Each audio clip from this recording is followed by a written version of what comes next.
Bom dia a todos. Estamos aqui mais uma vez para falar sobre o Evangelho no Lar. A lição de hoje, ainda no capítulo 5, Bem-aventurados os aflitos, é provas voluntárias, o verdadeiro cilício. Então, como já é de costume, antes de iniciarmos a leitura do Evangelho, vamos fazer a nossa elevação. E a elevação de hoje vai por todas aquelas pessoas que estão pensando em cometer o suicídio. Que nós possamos encaminhar uma vibração de amor, de paz e de luz para essas pessoas, a fim de que o plano espiritual possa tentar demovê-las desse ato tão cruel para consigo mesmo. Vamos lá. E vamos então, nesse momento, nos conectar ao nosso anjo da guarda, nosso amigo querido de todas as horas.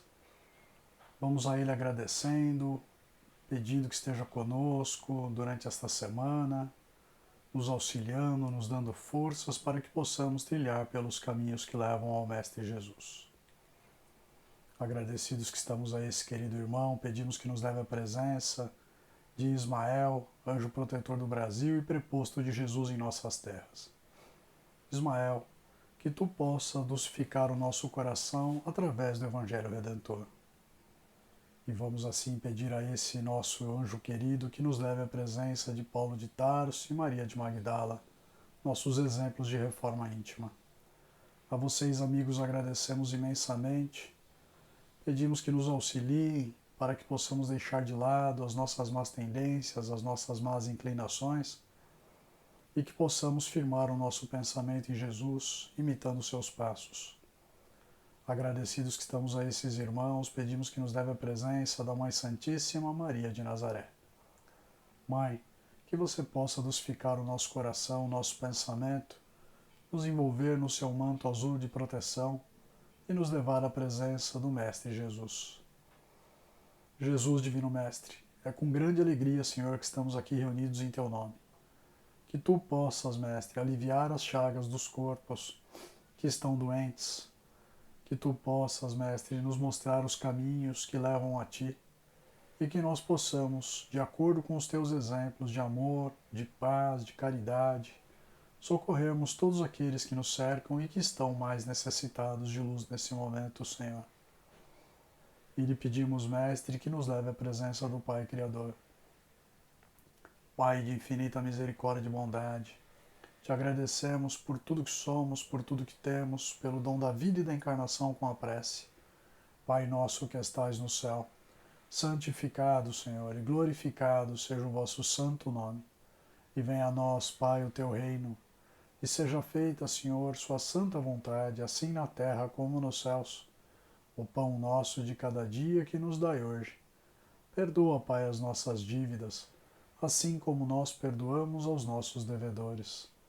E não nos deixeis, Senhor, cairmos em tentação, mas livra-nos, Pai, de todo mal agora e sempre, porque vosso é o reino, o poder e a glória por toda a eternidade. E nesse momento vamos nos unir em coração e vamos pedir que uma vibração de intensa paz, de luz, de amor, de alegria, de fraternidade, possa chegar ao coração daqueles que estão pensando em cometer o suicídio, Senhor. Que esses nossos irmãos possam entender que estão acompanhados pelos seus anjos da guarda, espíritos protetores e amigos, que estão conectados a Jesus, que veio nos trazer os caminhos para a redenção, e a Deus nosso Pai. E que esses nossos irmãos, firmes na convicção da crença da vida eterna, de que tudo nessa vida de mal passa, Senhor, possam fortalecer os teus desígnios e caminharem para a luz, Pai, enfrentando suas batalhas, suas lutas diárias, com força, com fé e coragem. Se eventualmente algum dos nossos irmãos não suportar as dores terrenas, Pai, e acabar por cometer este ato, que ainda assim, Senhor, por acréscimo da Tua misericórdia nós lhe pedimos, Pai, que sejam socorridos, que sejam auxiliados e levados para colônias de refazimento e de regeneração, para hospitais espirituais, onde possam restabelecer as suas forças, Pai, a sua crença, as suas convicções acerca da imortalidade da alma e que possam, assim, caminhar por novos caminhos de luz, Senhor. Graças a Deus e graças a Ti, Jesus. Então vamos fazer a leitura de hoje, provas voluntárias, o verdadeiro silício. Perguntai se é permitido abrandar as vossas próprias provas. Essa pergunta leva a esta: é permitido àquele que se afoga procurar se salvar? Àquele que tem um espinho cravado de o retirar? Àquele que está doente de chamar um médico? As provas têm por objetivo exercitar a inteligência, assim como a paciência e a resignação. Um homem pode nascer numa posição penosa e difícil, precisamente para o obrigar a procurar os meios de vencer as dificuldades. O mérito consiste em suportar, sem lamentação, as consequências dos males que não podem ser evitados, em perseverar na luta, em não se desesperar se não for bem-sucedido, mas não do desleixo que seria da preguiça mais do que da virtude. Essa pergunta conduz naturalmente a uma outra. Uma vez que Jesus disse: bem-aventurados os aflitos, há mérito em procurar as aflições, agravando as próprias provas por sofrimentos voluntários? A isso responderei muito claramente: sim, há um grande mérito quando os sofrimentos e as privações têm por objetivo o bem do próximo, porque é a caridade pelo sacrifício. Não, quando não tem por objetivo senão a si mesmo, porque é do egoísmo por fanatismo. Há aqui uma grande distinção a fazer. Para vós, pessoalmente, contentai-vos com as provas que Deus vos envia, e não aumenteis sua carga, às vezes já tão pesada. Aceitá-la sem lamentações e com fé é tudo o que ele vos pede.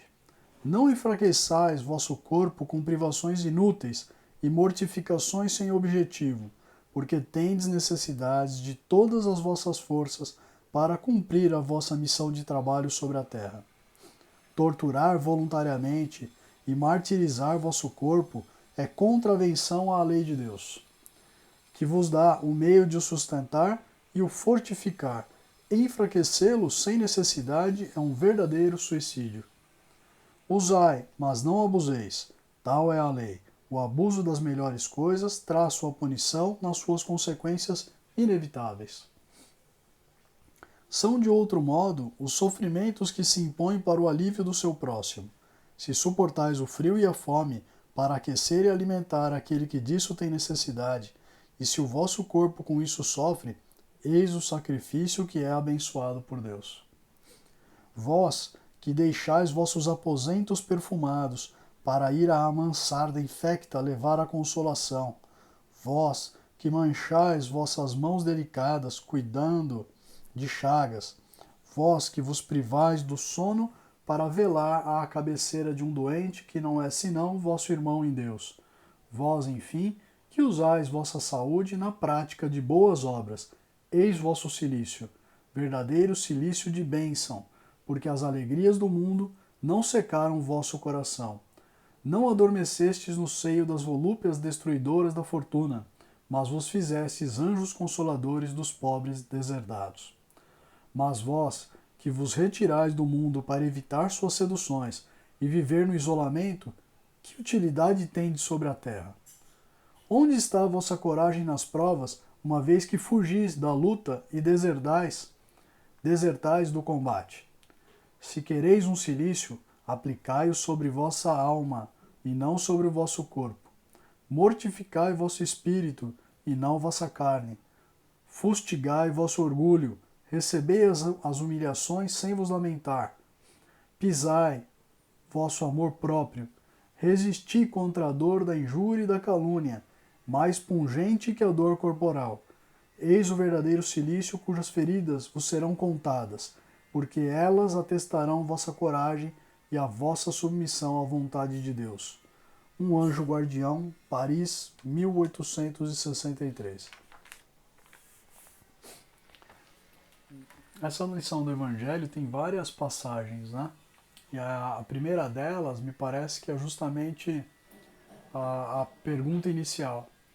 Nós devemos procurar a dor voluntariamente? Porque muita gente acredita que a dor purifica o espírito. Então a pergunta é justamente essa: a gente deve procurar a dor voluntariamente? Não. A resposta é não.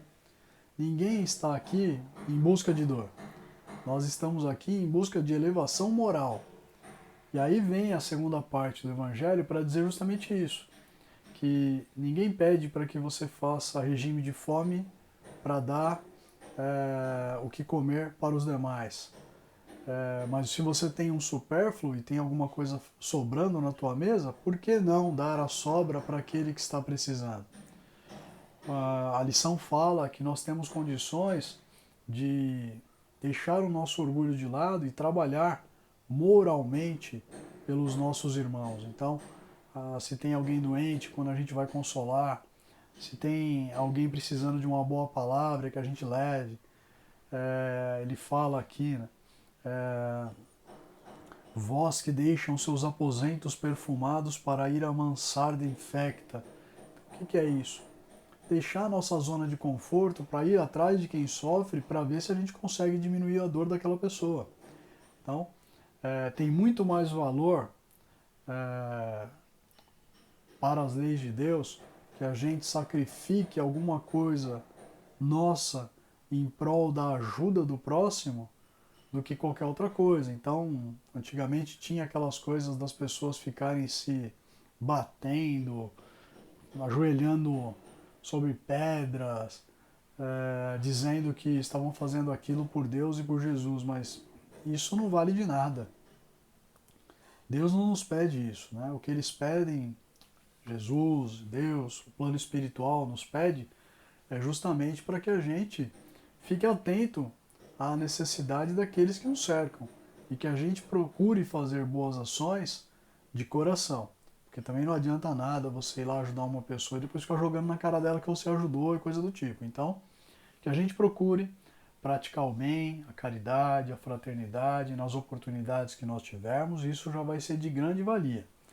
E se nós tivermos ainda, além disso, a força para entregarmos até um pouquinho mais do que temos condições a princípio, aí vai ser, obviamente, analisado com ainda mais carinho pelo plano espiritual esse sacrifício que nós fazemos. Então, o que eu costumo dizer é: reserve um pouquinho do seu tempo para atender as pessoas, reserve um pouquinho do seu tempo para dar uma palavra de conforto.